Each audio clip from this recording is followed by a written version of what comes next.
नमो तस्स भगवतो अरहतो सम्मा सम्बुद्धस्स ए भगवतो अरहतो सम्मा सम्बुදුරජාණන් වහන්සේට නමස්කාර වේවා සාදු සාදු සාදු අපගේ ගුරු දේවෝත්තම ප්‍රබන්ධක ස්වාමීන් වහන්සේට අපගේ නමස්කාරය වේවා සාදු සාදු සාදු ශ්‍රද්ධාවන්ත එන්නතන සපේ වැඩවසන අපි ගෞරවණීය පින්වත් ස්වාමීන් වහන්සේගේ අවසරයි ශ්‍රද්ධාවන්ත කාරුණික පින්වත්නි අපි ඊයේ දවසේ දහමාංගිසාවෙන් මජ්ක්‍ධිම නිකායේ දෙවැනි පොත් වහන්සේ බෝධිරාජ කුමාර සූත්‍රය ඇසුරින් කුසතුල සිටින දරු සිඟිත්තෙක් තෙරුවනේ ආශිර්වාදයට යොමු කරන්නේ කොහොමද කියලා ඉගෙන ගත්තා. ඒ වගේම අලුත ඉපදුන මොනවත් තේරෙන්නේ නැති පුංචි දරුවෙක් කොහොමද අපි තෙරුවන්ගේ ආශිර්වාදයට යොමු කරන්නේ කියලා ඉගෙන ගත්තා. ඒක අපිට ගොඩක් පින්නතුන් අහන ප්‍රශ්නයක් අපේ. ගොඩක් අය දන්නේ නැති කරුණක්.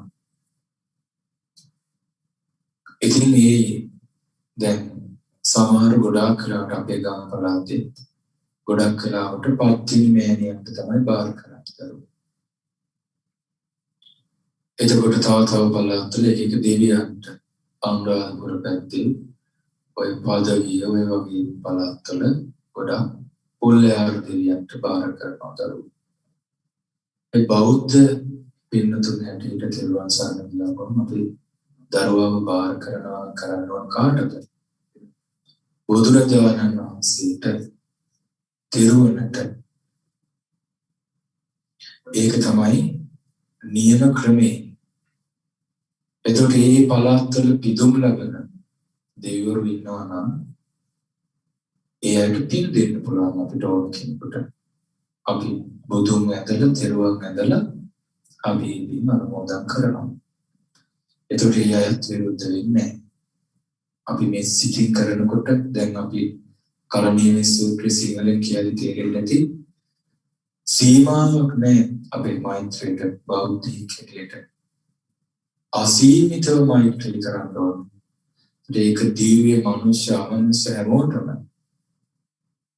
මිතුරු සතුරු හැමෝටම හරියට තමන්ගේ කුසෙන් වදපු දරුවෙකුට ඒ අම්මා සෙනෙහස දක්වනවා වගේ මෙසිත වඩනවා වගේ හැමෝටම මෙසිත පැතිරින් බුදුරජාණන් සවරණා කළා. ඒ බෝධිරාජ කුමාර සූත්‍රයේ මේ කල් වේලා වැඩිපුර ගෙවුන නිසා ඒ වික දේශනාවේ කොටස් කිහිපයක් පැහැදිලි කරද්දී එක කරුණක් මතක තියාගන්න ඕනේ. ඒ දරුවා කුස තුල ඉඳි තෙරුවන් සරණ තෙරුවන්ගේ ආශිර්වාදය ලබා දෙන්න තෙරුවන් සරණ පිළිටන්න පසුබිමයි හදන්නේ. නැත්නම් තෙරුවන් සරණ යාම කියන එක හොඳට තෙරුවන් ගුණ ඉගෙනගෙන කළ යුතු දෙයක්. අපිට ඔහොම පිරිත් නූලක් බෙල්ලට දානවා වගේ සෝතාපට්ටි අංගවල පිළිටවන්න බෑ කවුරුත්.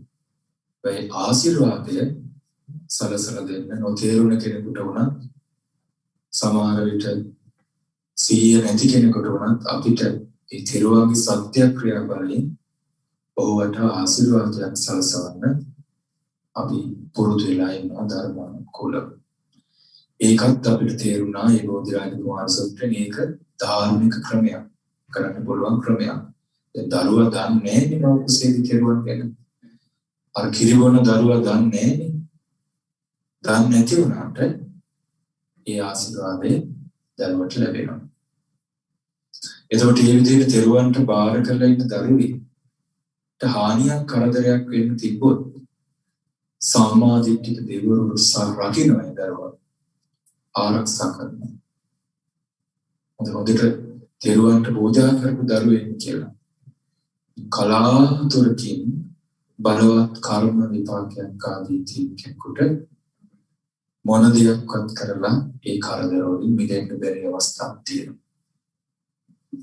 ඊළඟට අර බෝධිරාජ කුමාරයා පඩිපෙළ පාමුල ඉඳලම සුදු පිරුවට ඇතුළේ මාලිගාවේ බුදුරජාණන් වහන්සේ තුන් මතාවක් කියද්දි ඒක පාගලා වැඩි නෑනේ. ආනන්ද ස්වාමීන් වහන්සේ පැවසුවන්නේ බෝධි කුමාරය තථාගතයන් වහන්සේ වඩින්නේ නෑ පාවඩ මතින් පියවිලි මතින් ඔක අකුලන්න බුදුරජාණන් වහන්සේ පස්චිම ජනතාවට අනුකම්පා කරනවා කියලා. ඒක අපි විස්තර සහිතව පැහැදිලි කරේ නෑ. ඒක තේරුම් ගන්න. ඒ කාලේ මිනිස්සුන්ගේ පුරුද්දක් තිබ්බා තමන්ගේ හිතේ බලාපොරොත්තුවක් තියාගෙන බුදුරජාණන් වහන්සේට රාහතන් වහන්සේට වඩින්න එහෙම ඇතිරිලි අතුරනවා. එතකොට ඒකින් වැඩිව ඔවුන්ගේ බලාපොරොත්තුව ඉටු වෙනවා කියලා උන් හිතනවා. ඒත් බුදුරජාණන් වහන්සේක බලනවා එවැනි කරුණකදී බලනකොට බෝධිරාජ කුමාරයාගේ පැතුම තිබ්බේ පුතෙක් ලබන්න. ඒ පුතෙක් ලබන්න පැතුම තිබ්බට ඔවුන්ට බලවත් කර්ම විපාකයක් හරස්ලා තිබ්බා. සාමාන්‍යයට මොන දේ කරලවත් දරුවෝ ලබන්න බෑනේ. මොකද මේ කර්ම විපාකයේ පෙර ජීවිතයක මේ කුරුළු පැටව ඔන්න මෙන්න පුපුරන්න තියෙන බිත්තර ඒ පැටව සහිතව පුරුස්සගෙන කාලා ඔහුත් ඔබගේ බිරිඳත් කලින් ජීවිතයක අමාරු අවස්ථාවක් කරලා තියෙන්නේ. නමුත් ඒ කිරිල්ලියගේ පැටව පැහැරගත්ත නිසා දරුවෝ ලැබෙන්නේ නැති වෙන්නේ කර්මයේ බලපාලා ඒ අඹුසැමි වලින් තමයි මේ ජීවිතේ තවසැමි. මේ කතාව තියෙන අට කතාවේ බෝධිරාජ කුමාර සූත්‍රයේ. ඒ නිසා බුදුරජාණන් වහන්සේ ඒක ඇක්ුනේ නැහැ. ඒක එක කරුණක්. පස්චිම ජනතාවට අනුකම්පා කරනවා කියන්නේ දැන් ඔන්න බුද්ධ කාලේ නම් දිවස් තියෙන භික්ෂුව වැඩ හිටියා. හැබැයි හැම භික්ෂුවකටම දිවස් නැහැනේ. දැන් අද කාලේට එනකොට අපිටත් දිවස් නැහැනේ. එතකොට මිනිස්සු ඒ පුරුද්ද තිබ්බොත් දිගටම තමන්ගේ බලාපොරොත්තුව ඊට වෙනවද නැද්ද කියලා පරීක්ෂා කරගන්න ඒ වගේ වස්ත්‍ර අතුරන්න පුළුවන්. එතකොට භික්ෂුන් වහන්සේලා නොදැන පාගමින් වැඩි ඔවුන්ගේ පැතුම ඉටු වෙන්නේ නැති වුණොත් ඔවුන්ගේ දෝෂයකි. දිවසින් බලලා නෙමෙයි කරන්නේ. එතකොට ඔවුන්ගේ පැතුම එකක්. හැබැයි වෙන්නේ නැහැ. පාගල වැඩියක් ඒ සලුව. ඒ නිසා එතකොට මිනිස්සු අපහදිනවා ඉස්සර භික්ෂුන් නම් හරි හොඳයි. දැන් මේ භික්ෂුන්ගේ ගුණේ අඩුවක් වෙන්න ඇති. ඒකයි මේ අපේ පැතුම ඉටු වෙන්නේ නැති කියලා. සිල් ගුණතම වඩන මග වඩන භික්ෂුව ගැන සැක ඇති කරගන්න පුළුවන්. එතකොට මේ මිනිස්සු කෙරෙහි අනුකම්පාවෙන් පස්චිම ජනතාව කියන්නේ ඒ බුද්ධ කාලයට පස්සේ ඇති වෙන පරම්පරාව අපි ගැන කියන්නේ. අපි ගැන අනුකම්පාවෙන් බුදුරජාණන් වහන්සේ ඒ වැඩි නැති. දැන් තේරුණේ නේද? ඒ නිසා ඒ බුදුරජාණන් වහන්සේලා තුන් කාල දකින්න නොවන යුක්තනේ. බුදුරජාණන් වහන්සේ පස්සේ විනය නීතියක් පැනවුවා. මහණෙනි, ඇතිරිලි අතුර පහම මේ මතින් වඩින්න එපා. විනය කියන දේ හේතුවක් ඇති කල්ලි පනවන්නේ බුදුරජාණන් වහන්සේ. නැවත හේතු වෙනස් වෙනකොට වෙනස් කරලා පනවනවා. බුදුරජාණන් වහන්සේ ඒ ඇතිරිලි මතින් වඩින්න එපා කිව්වා. ආරකට තව හේතුවක් තියෙනවා. මොකද අන්‍යාගමිකව චෝදනා කරන්න පුළුවන්. භික්ෂුන් දැන් මේ සුදු සලුවකින් වඩිනවා. මිනිස්සුන්ගේ සිතගේ ඉටු වෙනවද කියලා මිනිස්සු දැන් පරීක්ෂා කරනවා. භික්ෂුන් කියන්නේ මේ හැමදේම කරන්න පුළුවන් අයද? ඔය වගේ චෝදනා කරන්න ඉඩ තිබ්බා. ඒ නිසා දැන් ඔය අද එක එක විදිහට මිනිස්සුන්ට පිළිහිට දෙන තැන් තියෙන්නේ. එතකොට ඒ අය මේක කළොත් හරියටම හරියනවා කියනවා. හැබැයි එහෙම හරියන්නේ නැති මිනිස්සු කොච්චර ඉන්නවද? ඔවුන්ගේ එතන තියෙන යම්කිසි ශිල්පීය ක්‍රමයකින් පිළිහිට ලැබෙන අවස්ථාවක් තියෙනවා. නොලැබෙන අවස්ථාවනේ වැඩි, රැවටිල්ලමනේ වැඩි. එතකොට හැබැයි මිනිස්සු පිළිගන්නේ නැහැ අපිට මේක හරියටම කරන්න බෑ කලාතුරකින් අපිට තින් ඔය එකක් දෙකක් නම් පුළුවන් ප්‍රශ්න විසඳන්න කියලා පිළිගන්නේ නැහැ. හැබැයි බුදුරජාණන් වහන්සේක භික්ෂුන්ට නොවෙන්න ඒ මිනිස්සු බලාපොරොත්තු වෙන දේ තමන්ගේ පැතුම් ඉටු වෙනවද කියලා පරීක්ෂා කරගන්න ඒ කරන ක්‍රියාව කරන්න එපා කිව්වා. බලන්න බුදුරජාණන් වහන්සේ අපි අනුකම්පාව නැත්තම් භික්ෂුන් මිනිස්සු රවටන පිරිසක් වෙන්න තියෙනවා. ඒ වගේ දේවල් වලට වුණා. ඒ නිසා ඒකින් ගැලවුණා. පාස්චින භික්ෂුන්ට අනුග්‍රහ කළා මිනිස්සුන්ට අනුග්‍රහ කළා. එතකොට බුදුරජාණන් වහන්සේ ඒ විදිහේ මහා කරුණිකයි. ඒ නිසා අපිට හරියම පැහැදිලි නැති කරගන්න පුළුවන්. හැබැයි පස්සේ කාලේ බුදුරජාණන් වහන්සේ හේතුවක් නිසා ඇතිරිලි මතින් වඩින්න එපා කිව්වා. නමුත් මිනිස්සු ටිකක් ඒකට අවනාප වුණා. සමහර මිනිස්සු එහෙම තමන්ගේ බලාපොරොත්තු ඉටු වෙනවද කියලා චෙක් කරගන්න නෙමෙයි ඇතිරිලි අතුරන්නේ. මංගල්‍ය පිණිස අනේ අපිට ආශිර්වාදයක් වේවා කියලා. එතකොට ආශිර්වාදයක් වේවා හිතලා පාවට දාලා තියෙදි භික්ෂුන් වඩින්නේ. එතකොට මිනිසුන්ට ඒකට හිත ටිකක් ආනාපෝනයි ගැන කසුකුසු කෑවා. බුදුරජාණන් වහන්සේ වදාලා ස්වාමීනි මංගල්‍ය පිණිස අපිට යහපත පිණිස වඩින්න කියලා යම් පිරිසක් ඇතිරිලි අතුරලා තියෙන පාවට ඒ උඩින් ඒගොල්ලන්ට අනුකම්පාවෙන් වඩින්න කිව්වා.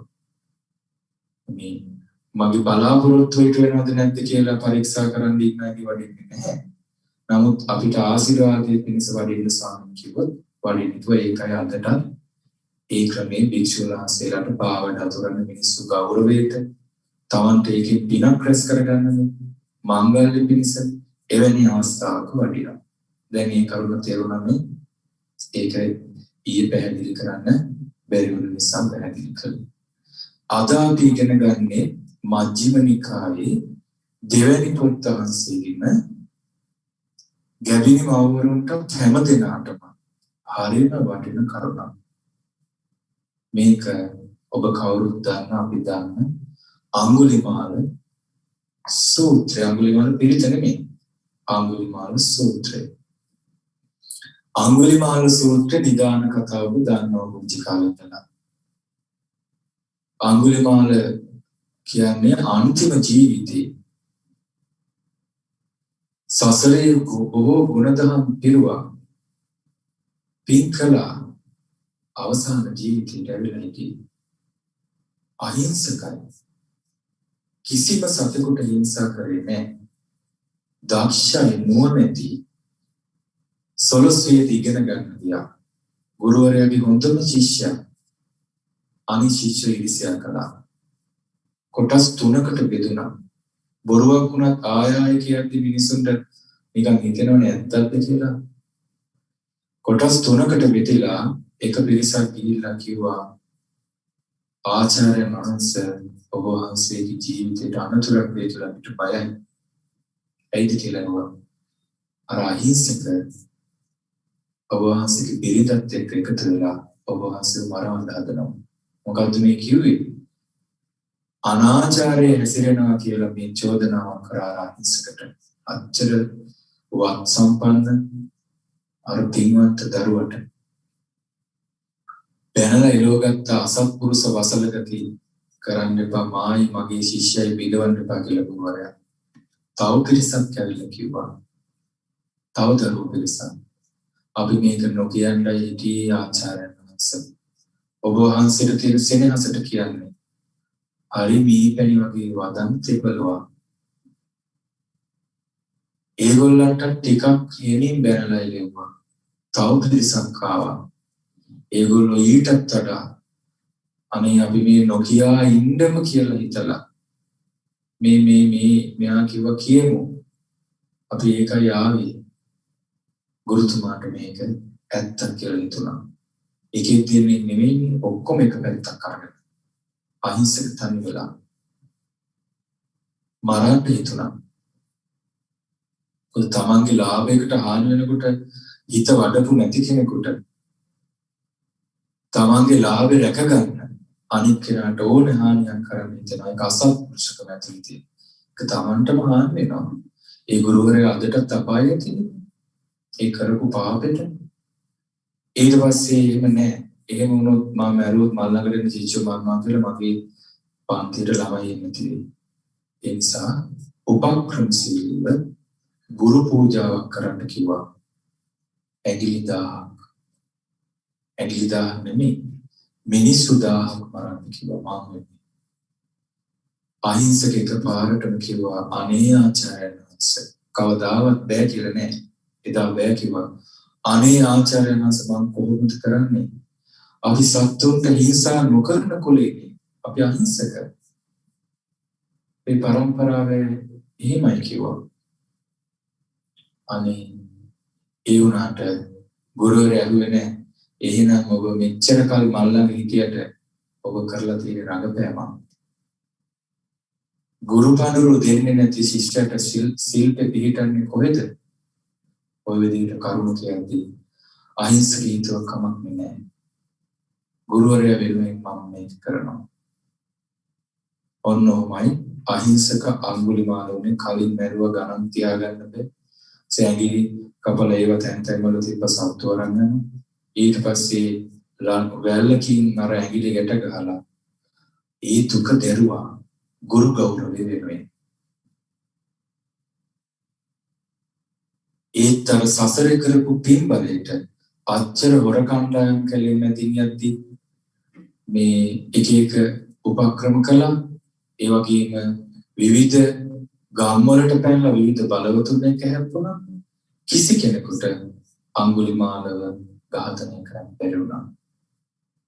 බඩගිනි වෙච්ච වෙලාවට දුවන මෝහීලල්ලක ඒ වගේ ජව සම්පන්න බවක් තිබ්බා. මේ සූත්‍ර ඔක්කොම විස්තරේ තියෙන පැහැදිලිව. අඟුලිමාල මහරහතන් වහන්සේගේ පරණ කතාව ඒක මේ ගොතපු එකක් නෙමෙයි, කතන්දරයක් නෙමෙයි. මේ දේශනාවේ තියෙන කතාව. අපි මේ අඟුලිමාල සූත්‍රය නිතර සත්‍යයන කරන සූත්‍රය පිළිත විතරනේ. පිළිත කියන්නේ සත්‍යයක් විතරනේ. සූත්‍රෙම නිතර සත්‍යයන කරනවා. බෝවත්ති අඟුලිමාල සෑය ළඟ අපි ස්වාමීන් වහන්සේලා නිතර සත්‍යයන කරනවා. කාලයක් දිගටම හැම රාත්‍රියකම සත්‍යයන කළා. ඉතින් ඒ සූත්‍රය හරිම ලස්සනයි. ඒ කරුණ ඔක්කොම පැහැදිලිව තියෙනවා. ඊට පස්සේ අඟුලිමාල ඒකට ආරක්ෂානේ පින් බලයට. අර වැරදි උපදේශ නිසා තමයි නොමගදී. ඒ ජීවිතේට මේ වැරද්ද තමයි කරලා තියෙන්නේ. මනුෂ්‍ය ගාදරට ආවුන්නේ. ඊට පස්සේ බුදුරජාණන් වහන්සේ ආවා. බුදුරජාණන් වහන්සේ වැඩියා. බුදුරජාණන් වහන්සේ වැඩලා එක පදයකින් කිව්වේ එරිදි ප්‍රාතිහාරයෙන් පස්සේ. කිව්ව මොකක්ද? අඟුලිමාල මම නැවතිලා ඉන්නේ ඔබත් නවතින්න කිව්වා. අර ශ්‍රමණේ නවතින්න කියලා කෑගහතේ අඟුලිමාල. ඒ වචනේ කියනකොට ඔහුගේ හිතට එකපාරට වැදුනා. අර සසරේ තින ඉස්මතු වුණා. ඒකයි විශේෂත්වය. ටිතෝ අහං අඟුලිමාල. අඟුලිමාල මම නැවතිච්ච කෙනෙක්. ත්වංච තිත්ත ඔබත් නැවතින්න. ඒ පදය අහද්දී නැවතිලා කිව්වේ භාග්‍යවතුන් වහන්සේ ඇවිදින්න මේක ප්‍රකාශ කළේ වඩින ගමන. ශ්‍රමණය වරු කියන්නේ නෙමෙයි. මෙච්චර බලවත් ශ්‍රමණයින් වරු කියනවාද? අන්න පොඩි මේකක් ඇවිල්ලා සැකයක් ඇවිල්ලා ඊට පස්සේ අහපලා තමයි ඔබ සතුන් මරණ නිසා ප්‍රාණීන්ට හිංසා කරන නිසා ඔබ නතර වෙලා නැහැ. සසර යනවා. අපායෙන් අපට යනවා. මම සියලු සතුන් කෙරෙහි හිංසාව අතහැරලා නිසා මගේ සසර ගමන නතර වෙලා තියෙනවා. මම මේ පයින් වැඩේට සසර යන්නේ. ඒකයි මම නැවතලා ඉන්නේ ඔබත් නැවතින්න කිව්වේ. ඇඟිලි මාල විසික් කරා කඩුව ප්‍රපාතයකට එළුවා. බුදුරජාණන් වහන්සේ ළඟ වැටුණා. අඟුලිමාල ස්වාමීන් වහන්සේ බවට පත් වුණා. ඉතින් කොසල් රජුගේ මහා සේනාවක් කරන් ආවේ. ඒ විස්තරය තියෙනවා මේ දේශන කියවලා බලන්න. මජ්ක්‍ධිම නිකායේ දෙවෙනි පුත්තාසගේ. කොසල් රජුගේ ඇඟ ලොමු දහ ගැනුන අඟුලිමාල මෙතන ඉන්නවා කියද්දී. ඒ ආයුධ අතේ නැතුනේ බුදුරජාණන් වහන්සේ ළඟට යන්නේ. අනිත්‍ය පැනලා දිවුවා කියනවා. බුදුරජාණන් වහන්සේ වදාළ බය වෙන්න එපා. ඒ තරම් නම් දරාපු ප්‍රසිද්ධ හොරෙක් කියලා හිටියේ. සාන්ත භික්ෂුවක් වුණා. බලන්න බුද්ධ අනුභවය. ඊට පස්සේ ඔන්න අඟුලිමාල ස්වාමීන් වහන්සේ පින්නපාත වඩිනවා. මිනිස්සු බය දුවනවා. හැංගෙනවා. අඟුලිමාල ස්වාමීන් වහන්සේ නගරයට වැඩියා ගමේ දාන හම්බෙන්න නැතුව. ඒත් එහෙමයි. හරිම දුෂ්කරයි. චුට්ටක් මොනවා හරි හම්බෙන්නේ. ඒ ඉවසනවා. අර ධර්ම ගති මොනවද? ධර්ම ගති ටික කලකට ආවෙක කලින්වත් තිබ්බේ නැහැ. දැන් බුදුරජාණන් වහන්සේ සරණ ගිහිල්ලා පැවිදි වෙලා දැන් කොහෙවත් නැහැ. දවසක් පාරේ වඩිද්දී විලාපයක් ඇහෙනවා කාන්තාවකදී. මිනිස්සු කිය යනවා අනේ අර දැරිවි පව්. දැන් කොච්චර වෙලාවක්ද තාම දරුවා බිහි කරගන්න බැරුව මෝඩ ගර්භ වෙලා ගැබ හිර වෙලා දරුවා එළියට එන්නේ. අඟුලිමාල ස්වාමීන් වහන්සේගේ හිත අනුකම්පාවෙන් පිරී ගියා. ධර්මයේ මෙනෙහි වුණා. මොකද හිතුනේ කිලිස්සන්ති වතෝ සත්තා කිලිස්සන්ති වතෝ සත්තාති.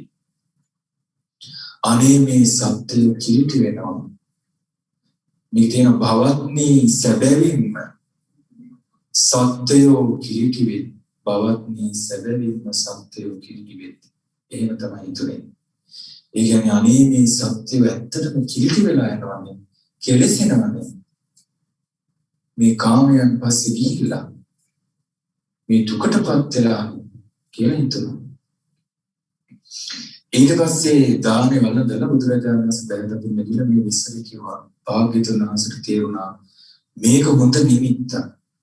අඟුලිමාල ස්වාමීන් වහන්සේට තියෙන බෝධුරු දුරු කරන්න, මිනිස්සුන්ගේ බය නැති කරන්න, ඒ වගේම කල්පයක් පුරාවට දරුවක් මදන්න ඉන්න අම්මලාට සිත ශාන්තිය පිණිස දිව්‍ය මන්ත්‍රයක් වගේ අඟුලිමාල මහරහතන් වහන්සේ සත්‍යක්‍රවයක බුදුරජාණන් වහන්සේ ඉගෙනුවේ. අඟුලිමාල ඔබ සත්‍යක්‍රියා කරන්න කිව්වා මේ මෑණියන්ට ගිහිල්ලා. භික්ෂුවට ගිහියොත් බෙහෙත් කරන්නේ බෙහෙත් කරන්න කිරීම විනයානුකූල නැහැ. සත්‍යක්‍රියා කරන සිත්පැතීම බෙහෙත් කිරීමක් වෙන්නේ නැහැ. ඒක අපිට නෑ භික්ෂුවට. ඒ නිසා බුදුරජාණන් වහන්සේ සත්‍යක්‍රියාවේ සමාදන් කෙරුවා. කිව්වා විමත් අඟුලිමාල තේන හිතුවන් අඟුලිමාල යේන සාහිත්‍ය තේන උපසංකම. ඔය ශ්‍රී ළඟට යන්න. උපසංකමිතා තන්නිති ඒවා මදේ ශ්‍රී ළඟට ගිහිල්ලා මෙහෙම කියන්න අඟුලිමාල ඔබ. යතෝහං භගිනි ජාතෝ නාවිජානං සංචිච්ච බාණං ජීවිතාවරෝපේතා. පින්නත් නැගණියනි මං ඉපදිච්ච දවසේ ඉඳලා දැන ප්‍රාණීගේ දිවිතොර කළ බවක් දන්නේ. එහෙම කියන්න. තේන සත්‍යේන සොත්තිතේ හෝතු. ඒ සත්‍යයෙන් ඔබට සිත් වේවා. සොත්ති ගම්හස් ඔබේ දරුවකට සිත් වේවා කියලා කියන්න. එතකොට බලන්න අඟුලිමාල ස්වාමීන් වහන්සේගේ අවංක බව, වංචාව නැති බව, ඍජු බව, කරුණාවන්ත බව, අනුකම්පාව, සාස්ෘ ගෞරවය වැඳගෙන කියනවා. සෝහි නෝන මේ බන්තේ සම්පදාන මුසාවාද වංශකේ. අනේ භාග්‍යතුන් වහන්සේ මට දැන බොරු කීමක් වෙන්නේ. මයාහි බන්තේ බහූ සංචිච්චපානා ජීවිතා ඕරුපිත මං ගොඩාක් ප්‍රාණික දිවිතොර කළානේ. භාග්‍යතුන් වහන්සේ වදාළ අඟුලිමාල ඔබේ ගිහි ජීවිතේදී ඔබ දැන් ආර්ය ජාති ඉපදිලා න්‍යාය ඉපදිලා ඔන්න හරියටම බෝන්න ගියන් කියනවා නම් ආයි ඉපදිලා ඔබ ආර්ය ජාතිය දැන් ඉපදිලා තියෙන්නේ. තේන යන්තන් අඟුලිමාල ඒන සාහිත්‍ය තේන උපසංකමේ නිසා අඟුලිමාල ඔබ ශ්‍රේණියට යන්න. ඊළඟ ශ්‍රේණිය මෙහෙම කියන්න. ඔන්න අඟුලිමාල පිළිතේ තියෙන සත්‍යක්‍රියාව. යතෝහං භගිනි අරියාය ජාතිය ජාතෝ. ජාතෝ කියන එකට තව වචන දෙකක් එකතු කරලා අරියාය ජාතිය. පින්වත් නැගණියනි මම ආර්ය ජාතියේ ඉපදුන දවසේ පටන් නාභිජානාමි නොදනිමි. සංචිච්ච පානං ජීවිතා වරෝපේතා. දැන පණයති සතෙක් නැසූ බව මම දන්නේ ප්‍රාණී නැසු බව මම දන්නේ. කියන්නේ දැන කිසිම ප්‍රාණියෙක් මම ආර්ය ජාති ඉපදිච්ච දවස් ඉඳලා දිවියෙන් තොර කරලා නැහැ, මරලා නැහැ. තේන සත්‍යේන ඒ සත්‍යයෙන් සොත්තිතේ හෝතු ඔබට සෙත් වේවා. සොත්ති ගබ්බස්ස දරු ගැබට සෙත් වේවා. සමහර පොතක එක සෝසී දරුවා වේවා කියලා ඒක හදාගන්න. දරු ගැබට සෙත් වේවා. දරු ගැබට සෙත් වේවා කියලා. මොකද නැත්නම් සිංහල තේරුම සෝසී දරුවා වේවා කියලා බය වෙනවා. සමහර මේ එතකොට කියද්දි බය බීවේ දැන් කියලා ඒක නෑ අර්ථය තමයි පාරිවර්තනේ. ඒක මේ සංශෝධනය කරගන්න සොත්ති ගබ්බස්ස දරු ගැබට සෙත් වේවා කියලා සෙත් පතනවා. සෙත් පතන කිව්වා ඒවං බන්ති ඉතිකෝ ආස්මාන් ගුලිමාන භගවතු පටිසුතයිසේය ස්වාමීනි කියලා අඟුලිමාල මහරහතන් අඟුලිමාල ස්වාමීන් වහන්සේ තව රහත් වෙලා නැහැ. අඟුලිමාල ස්වාමීන් වහන්සේ පිළිතුරු දීලා අර මව්විත වැඩියා ඒ ස්ත්‍රී ළඟට. දැන් ඒ ස්ත්‍රී තිරවලි තිරේකින් වට කරලා ඉන්නේ. ඒ තිරේ මෙහා පැත්තේ ඉඳලා අඟුලිමාල ස්වාමීන් වහන්සේ සෙත් පැතුවා. අදිෂ්ඨාන කරගත්තා. හිතුවා මම දැන ප්‍රාණීගේ ජීවිතය කරන්නේ. අඟුලිමාල මහරහතන් වහන්සේ කාරුණික සිතෙන් කිව්වා යතෝහං භගිනී අරියා ජාතියා ජාතෝ පින්වත් නෙගණියනි මං යම් දවසක ආර්ය ජාති ඉපදුනාද නාවිධානාමි සංචිච්චපානං ජීවිතා ඕරෝපේතා එදා ඉඳලා දැන ප්‍රාණීන්ගේ ජීවිතවල කළ බවක් මන් දන්නේ. තේන සත්‍යේන ඒ සත්‍යයෙන් සොත්තිතේ හෝතු ඔබට සිත් වේවා. සොත්ති ගබ්බස්ස දරු ගැබට සිත් වේවා කියලා කිව්වා. එහෙම කියනකොටම ඔන්න බලන්න වෙච්චදී අතකෝ සොත්ති ඉත්‍යා හෝසි එකල්ලි ඒ ස්ත්‍රිය සෝපන් විය සොත්ති ගබ්බස්ස දරු ගැබට සිත්තිය. ඒ අටුවාවේ තියෙනවා පෙරහන් කඩේකින් වතුර ගලනවා වගේ ඒ දරුවා එමු තිබී වුණා. ඊට පස්සේ තමයි අඟුලිමාල මහරහතන් වහන්සේ පස්සේ තමයි වීර්ය කළ රහත් උනේ. ඊට පස්සේ ඒතර ගල්මුල් අඟුලිමාල මහරහතන් වහන්සේට වදිනවා. මොකද දිට්ඨ ධම්ම වේදනේ විපාක දෙන කර්ම ටික විපාක දුන්නා. උපපත්ති වේදනේ අපරාපරි වේදනේ කර්ම ටික ක්ෂය කළා රහත් මගේ. ඒ දිට්ඨ ධම්ම වේදනීය කර්ම විපාක දෙනකොට බුදුරජාණන් සදලා අඟුලිමාල ඉවසන්න. බ්‍රාහ්මණ ඉවසන්න කිව්වා. මහා බලයට අඟුලිමාල මහරහතන් වහන්සේ සසර පින් බලයට. ඉතින් අඟුලිමාල ඒ කරපු පවුලට අවුරුදු දහස් ගණන් නිරේ බැහැන්න තිබ්බේ. ඒ සියල්ල එක බණපදයෙන් පිසු දැම්මනේ. බලන්නකෝ දක්ෂකම. ඒ නිසා අඟුලිමාල මහරහතන් වහන්සේ වලාකුලෙන් මිදුන පුම් සඳක් වගේ බැබළුණා. කරපු පව් කුසලයෙන් මහල දැම්මා. තරුණ භික්ෂුවක් වුණා. බුද්ධ ශාසනය බැබළුවා. අඟුලිමාල මහරහතන් වහන්සේ කියනවා දිසාහි මේ ධම්ම කතං සනන්තු මාගේ සතුරෝද මේ උතුම් ධර්මයේ මසත්ව බලන්න මේ සිත. දිසාහි මේ යුඤ්ජන්ති බුද්ධ ශාසනයේ මාගේ සතුරෝද බුදු සසුනේ යෙදෙත්වා. දිසාහි මේතේ මනුජේ භජන්තු යේ ධම්ම මේවාද පයන්ති සන්තෝ. මාගේ සතුරෝද යම් සත්පුරුෂ කෙනෙක් ධර්මයේ තුල සත්‍යයන් සමාදන් කරවනද ඒ සත්පුරුෂ මිනිසුන් මැසුරු කරත්වා. දිසාහි මේ කාන්තිවාදාන අවිරෝධම් පසංසිනා. මාගේ සතුරෝ ඒ ශාන්තිවාදී වූ මෛත්‍රී ගුණ ප්‍රශංසා කරන බුදුරජාණන් වහන්සේගේ ධර්මය සුනන්තු ධම්මං කාලයෙන් සුදුසු කල් අසත්තා තංචන විදියන්තු ඒ ධර්මයෙන් ඉදිත්වා ඒ ධර්මයෙන් පුරත්වා කියලා බලන්න මේ සිත. අඟුලිමාල මහරහතන් තව ගොඩාක් විස්තර තියෙනවා. ඒ නිසා ඒ අඟුලිමාල මහරහතන් වහන්සේගේ අනුහසානුභාවය ගැබිනි මවරුන්ට දිව්‍ය මන්ත්‍රයයි. අපේ පින්වත් ගුරු දේවයන් වහන්සේ මේ ගැන ගොඩක් දේශනා කරලා තියෙනවා. අපි පින්න ශ්‍රද්ධා සීල සංස්කාර කරපු දේශනා ගොඩාක් ශ්‍රද්ධාවෙන් තියෙනවා. මේ ගැන ගොඩාක් විස්තර වලට ඉගෙන ගන්න පුළුවන්. ඉතින් ගැඹිරි මාවරුන්ට විවේකයක් හම්බෙනවනේ.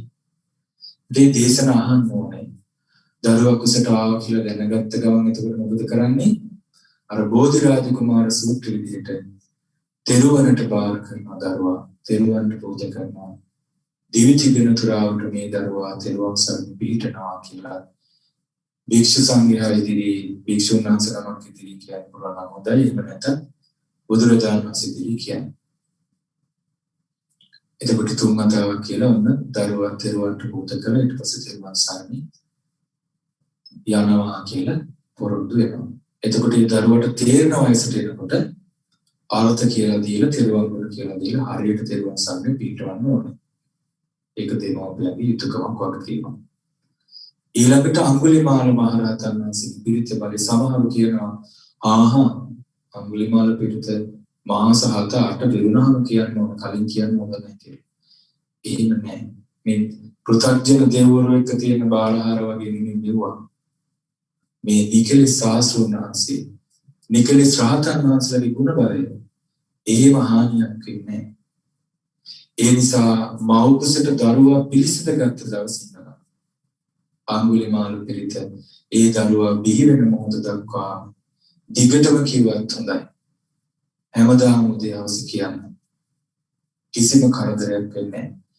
දවසක් එක දරුවෙක් මම කුරුණෑගල අසපුවක ඉන්නකොට එක දරුවෙක්ට අමාරු වෙලා ඒ දියණියට දරුවා බිහි කරගන්න බැරුව ඥාති කෙනෙක් ආව පිරිත් නෝලා කියලා ගන්න. මම ඉතින් අඟුලිමාල පිරිත අනුසස් කියලා අඟුලිමාල පිරිත කියලා පිරිත් නෝලක් දීලා විස්තරය කියනකොට එතන මාත් එක්ක කතා කර හිටියා අම්මා කෙනෙක්. ඒ මම අඳුරන මගේ ඉස්කෝලේ මල්ලි කෙනෙක්ගේ අම්මා කෙනෙක්. ඉතින් ඒ අම්මා කිව්වා ස්වාමීන් වහන්සේ මම අඟුලිමාල පිරිත ආනුභාවය අත්දැකලා තියෙනවා. ඒ අම්මගේ ඇස් කඳුලින් පිරුණා. ඒ අම්මා කියනවා ස්වාමීන් වහන්සේ මගේ ලොකු පුතා උපදින්න ඉන්නකොට එතකොට මම වෙනවා තිබ්බෙත් නෑ බලන්න පරණ අම්මලාගේ තියෙන ශ්‍රද්ධාව. අපේ අම්මා කිව්වා හැමදාම දුවේ අඟුලිමාල පිරිත උදේවස කියපන් කියලා. මං හැමදාම කිව්වා මට කොණ්ඩේ අමාරුවක් තරමකවත් අපහසුවක් දැනුනේ ස්වාමීන් වහන්සේ. මං හොස්පිටල් එකට ගියා. හොස්පිටල් එකේ ගිය දවස් දෙක තුනයි හැමදාම කිව්වා මං දරුවා බිහි වුණාද දන්නේ නැහැ කිව්වා. බිහි වුණාද කියලා මං දන්නේ නැහැ. එච්චරවත් වේදනාවක් නැහැ. අම්මයි කඳුළු ගලාගෙන වැටුණා. ස්වාමීන් වහන්සේ අඟුලිමාල මහරහතන් වහන්සේගේ බලය බුදුරජාණන් වහන්සේ අඟුලිමාල මහරහතන් සුගන්නගේ සත්‍යක්‍රාවේ බලය ඒකාන්ත සත්‍යයි. ඒ අම්මා කිව්වා ස්වාමීන් වහන්සේ මගේ දුව උපදින්න ඉන්නකොට මම මේ වගේම ආයි කරා. ඒ යහපත පිණිස පැවතුණා. මට කිසිම අමාරුවක් මේ විදිහම පහසුවක් තීතමක්. ඔය විදිහට අඟුලිමාල මහරහතන් වහන්සේ බලේ ජීවමානයට මහා බලයක් තියෙන්නේ. මහා සනසිල්ලක් තියෙන්නේ. ඒ නිසා අපි මේ ගැන ගොඩාක් විශ්වාසයේ ශ්‍රද්ධාව උපදවා ගන්න ඕනේ. වෙන මොනවත් පිටුවන්නේ නැහැ. බුදුරජාණන් වහන්සේගේ පිළිතුරක් පිළිට තියෙනවා. අඟුලිමාල මහරහතන් වහන්සේගේ පිළිට තියෙනවා. අපි මේ කාලේ හැටියට තියෙන බෙහෙත් වෛද්‍ය උපදෙස් ටික පිළිපදිනවා. ඒ ටික හොඳටම ප්‍රමාණවත්. ඒ අම්මගේ සත්‍ය අත්‍යක්කනේ. එතකොට දැන් ඇයට ශ්‍රද්ධාවෙන් නෙමෙයි පිළිගන්නේ ප්‍රත්‍යක්ෂයෙන් පිළිගන්නවා. ඇයගේ ශ්‍රද්ධාව ස්ථිරයි අඟුලිමාල පිළිගන්න. ඒකයි ඇයි ඒ තරම් හැඟීමකින් කියන්නේ. ඉතින් මෙච්චර දිව්‍ය ඖෂධ තියෙනකොට බ්‍රහ්ම මන්ත්‍ර තියෙනකොට වෙන මිසදික පස්සේ යන්නේ ඇයි බෞද්ධය? මේක ඔබ දන්න හැමෝටම කියන්න. මේ අඟුලිමාල පිළිත හැම අම්මා කෙනෙක් පාඩම් කරගන්න. ඊළඟට අඟුලිමාල පිළිතේ මේ අඟුලිමාල සූත්‍රයේ අර්ථ කතාව පැහැදිලි තියෙනවා. අනුරාධපුරයේ කියන අටුවාවලිය අර්ථ කතාව පැහැදිලි තියෙනවා. මේ අඟුලිමාල පිළිතෙන් සිත ලැබෙන්නේ ගැබිනි මව්වරුන්ට පමණක් නොවේ. සියලුම ගෝධුර වලට අඟුලිමාල පිළිත පිහිටවි කියලා තියෙනවා. ඒ නිසා භික්ෂුන් වහන්සේලාට අපි උදේ හවස අඟුලිමාල පිරිත කියන්න ඕනේ. අපි හැමදාම හවස වන්දනා කියන අපිටත් ඒ ආශිර්වාදය තියෙනවා. අපි වැඩි සාදර මට කිව්වා ස්වාමීන් වහන්සේ මම කැලේ කුටියක ඉන්නකොට කුසේ අමාරුවක් ඇතිවෙන බෙහෙතක් ගන්නත් විදියක් නැහැ. මට හොඳටම අමාරු වුණා. මම කුසට අත තියලා අඟුලිමාල පිරිත කිව්වා. මම මේක බොහොම ශ්‍රද්ධාවෙන් කරේ. ඒ කුසේ අමාරුව නැති වෙලා ගියා ආයෙ නැතුව නැහැ කිව්වා. බලන්න අඟුලිමාල පිරිත බලන්න. හැම දෙයකටම හොඳයි අටුවාවෙම තියෙනවා අඟුලිමාල පිරිතට කියන්නේ මහ පිරිත කියලා. එතකොට අනුරාධපුරයේ මහ පිරිත කියලා තියෙනවා අඟුලිමාල පිරිතට. ඒ තරම් මිනිසුන්ට පහසුවෙන් පාවිච්චි කරන්න පුළුවන්. හැමෝටම පාඩම් කියනවනේ. හැමෝම හැම දෙයකටම සිත පිණිස අඟුලිමාල පිරිත භාවිත කරනවා. හැබැයි පිරිතක බලය නොලැබෙන කරුණු තියෙනවා. අපි කලින් කරපු දේශනාවක් ඇති ඒක අහන්න. පිරිතක බලය නොලැබෙන අවස්ථා තියෙනවා. ඒ නිසා මේ බෝධිරාජ කුමාර සූත්‍රය අඟුලිමාල පිරිත ඔබ දාන්න කියන හැමෝටම මේ දේශනාව දෙක අහන්න දෙන්න. විශේෂයෙන් දරුවෝ බිහි කරන්න බලාපොරොත්තු වෙන ලැබෙන මව්වරුන්ට ඊට පස්සේ පුංචි දරුවන්ගේ අඬන රෙඩවලට මේ දෙකම කරන්න ඕනේ. මේ පිළිවෙත් දෙකම හොඳයි. පොඩි ළමයි ටික දවසින් අඬනවනේ. මේ ටික හොඳයි මේ පිළිවෙත් ටික. අපි මෙහෙට ආවත් ඔය ටික තමයි කියන්නේ. තමන්ටම පුළුවන් පිළිත් නූල් පිළිත්ෙන් හදා ගන්න. මේ අඟුලිමාල පිරිත කියා අර බෝධිරාජ කුමාර සූත්‍රයේ විදිහට දරුවන්ට දරුව පූජා කරලා අම්මලා තාත්තලාගේ තමන්ගේ ජීවිතත් දරුවන්ට බාර කරලා තමනුත් ඉස්සල්ලාම දෙවි හිමියන් දරුවන් සරණ නැවත වතාවක් පිළිටලා ඒවා වචනයෙන් කියන අලුතින් ඊට පස්සේ හොඳට පංචශීලී පිළිටලා දරුවාම දරුවන්ට බාර කරලා තිසරණයට දරුවන් සරණ පිළිටවල අඟුලිමාල මහරහතන් වහන්සේට පහනක් පත්තු කරලා අර කලින් බුදුරජාණන් වහන්සේට පහනක් පත්තු කරලා පූජා තියෙනවා. අඟුලිමාල මහරහතන් වහන්සේට පහනක් පූජා කරලා ඊට පස්සේ ඔය අඟුලිමාල පිරිත කිව්වා. ඒ අඬන කරදර ඔක්කොම නැතනම් පිරිතොල බැඳන් පිළිපැට කතුනා. මේවා දහස් වතාවකට වැඩි අපි මහමෙවුනායම අත්දැකලා තියෙනවා. දරුවෝ නැති අයට දරුවෝ ලැබෙන්නේ ආශිර්වාද හේතු වෙනවා. ගොඩාක් ආශිර්වාද හේතු වෙනවා. ඒ අඟුලිමාල මහරහතන් වහන්සේ ධාතුන් වහන්සේ තැන්පත් කරලා හලාවත බෝවත්ත මහමෙවුනාසපේ විශාල සෑරජානන් වහන්සේ නමක් කැරේ අපේ ගුරු දේවයන් වහන්සේ මොන්නෙලා ඔබ උදව් කරා. ඒ සෑයට අදට මිනිස්සුන්ට කොච්චර පිටක් ගන්නවද? ඉන්සාව මේ ලංකාවේදී රුවන්වැලි සෑය සිහිපත් කරගෙන මහ බෝධි දන්ත දාතුන සිහිපත් කරගෙන වැඳලා අඟුලිමාල සෑය සිහිපත් කරගෙන වඳින්න ලංකාවට ගියාම ඒ දරුවවත් අරගෙන මහා සෑයට අඟුලිමාල සෑයට යන්න වන්දනා කරන්න. එතකොට ඒ වන්දනා කරන්න අපි හිතාගන්නේ ඒ වර පෘථග්ජන දේවරුන්ට වෙන බාරහාර වගේ නෙමෙයි. ඒක බොහොම අපිට පුළුවන් කාලේ අපිට ගිහිල්ලා වැඳලා කරලා ආශිර්වාදේ ලබා ගන්න පුළුවන්. හැම දිනාටම බුද්ධානුභාවයෙන් ධම්මානුභාවයෙන් සංඝානුභාවයෙන් උතුම් අඟුලිමාල පිරිත්‍යානුභාවයෙන් අඟුලිමාල මහරහතන් වහන්සේ සියලු ගැඹිරිමවරුන්ට සියලු යහපත උදා කරගන්න ලැබේවා. සුවසේ දරුවන්පත් දී කරගන්න ලැබේවා. පුංචි දුවදරුවන්ට සියලු යහපත පිණිස වේවා. සියලු දෙනාට සියලු ආරක්ෂාව රැකවරණය පිණිස හේතුපකාර වේවා. සාදු සාදු සාදු. අපි අද දවසේ මේ කාර්යය රැස් කරගත්ත සියලු පුණ්‍ය ශක්තිය සියලුසක දේවරද ප්‍රදාන පින්කම් සියලු දේවල් මොදක් සැපයට පත්විත්වා නිවන සැනසෙත්වා. සාදු සාදු සාදු. ඔබ අප හැම දෙනා නමින් මේ සියලු ඥාති නම් මොදක් සැපයට පත්විත්වා සසර දුකින් අත් මිදෙත්වා. සාදු සාදු සාදු.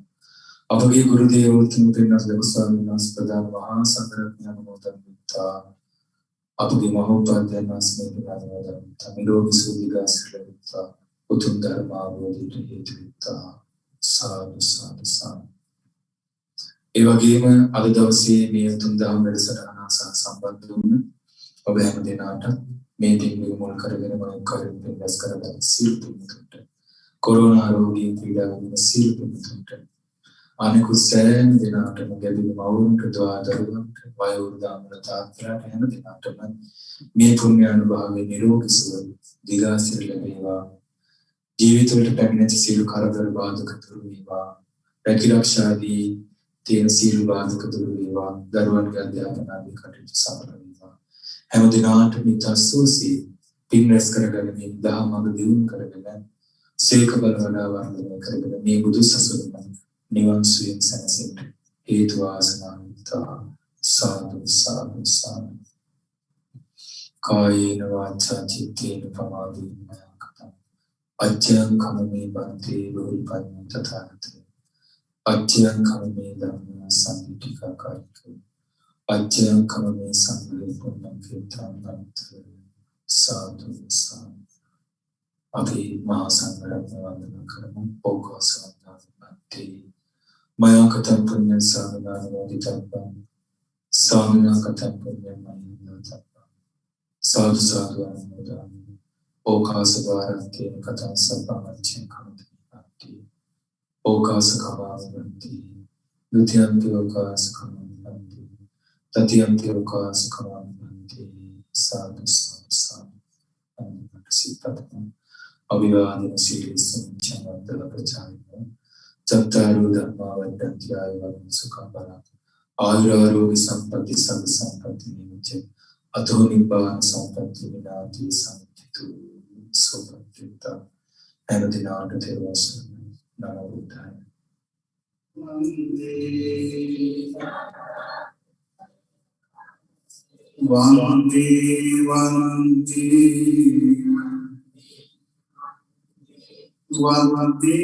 වන්දේ පරමං සංඝං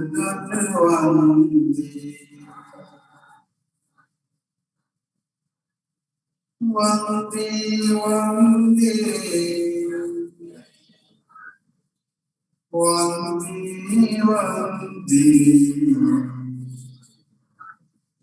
මිතුන් සරණ වන්දේ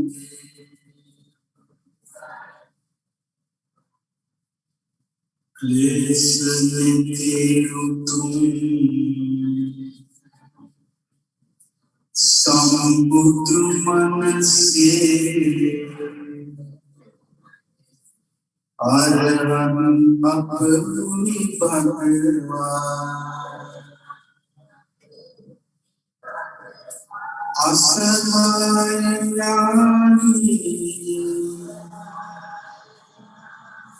සම්මා සම්බුදු ඔබ මයි යපුනි පරවා